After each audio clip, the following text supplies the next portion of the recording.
नमस्कार, मी नागनाथ बाबर आणि आपण पाहता निर्भीड समाचार। स्वातंत्र्य लढ्यातील हुतात्म्यांना भावपूर्ण आदरांजली। ब्रिटिश साम्राज्याविरोधात पोकारलेल्या चलेजाव चळवळीत सहभागी होत पालघर तालुक्यातील 5 स्वातंत्र्य सैनिकांनी देशासाठी आपल्या प्राणांची आहुती दिली होती। या हुतात्म्यांचे पुण्यस्मरण आणि त्यांच्या बलिदानाप्रती कृतज्ञता व्यक्त करण्यासाठी पालघर येथील हुतात्मा स्तंभ येथे आज भावपूर्ण आदरांजली अर्पण करण्यात आली। सर्व मान्यवरांनी हुतात्मा स्तंभास पुष्पचक्र अर्पण करून हुतात्म्यांना अभिवादन केले।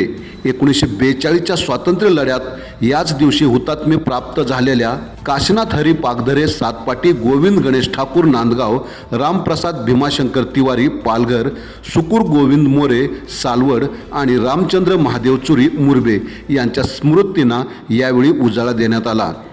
हुतात्म्यांच्या स्मरणार्थ आज पालघर शहरातील सर्व बाजारपेठा बंद ठेवण्यात आल्या होत्या। हुतात्मा चौकात आयोजित अभिवादन कार्यक्रमाला खासदार डॉक्टर हेमंत सौराब, आमदार राजेंद्र गावित, पालघरचे नगराध्यक्ष उत्तम घरत, जिल्हाधिकारी डॉक्टर इंदुराणी जाखड, जिल्हा परिषदेचे मुख्य कार्यकारी मनोज रानडे, पोलीस अधीक्षक यतीश देशमुख यांच्यासह विविध विभागातील अधिकारी, हुतात्म्यांचे नातेवाईक, नागरिक आणि शालेय विद्यार्थी मोठ्या संख्येने उपस्थित होते।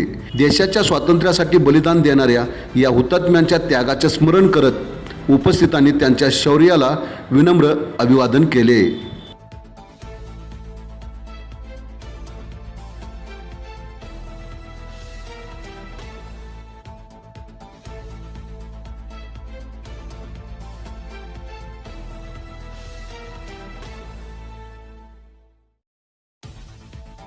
तर येथे आपण जे 5 हुतात्मे झाले होते सिव्हिल डिसोबिडियन्स मूवमेंटच्या दरम्यान, त्या अनुषंगाने आपण त्यांना विनम्र अभिवादन देण्यासाठी एकत्र आलेलो आहे। सर्वात आधी त्यांना आपण तिकडे एक स्मरण अर्पित करून एक स्मृती पदयात्रा हुतात्मा चौकपर्यंत काढलेली आहे आणि या अनुषंगाने त्यांना एक विनम्र अभिवादन सर्व जे पालघरकर आहे त्यांच्या माध्यमातून दिलं। आपण पाहत राहा निर्भीड समाचार।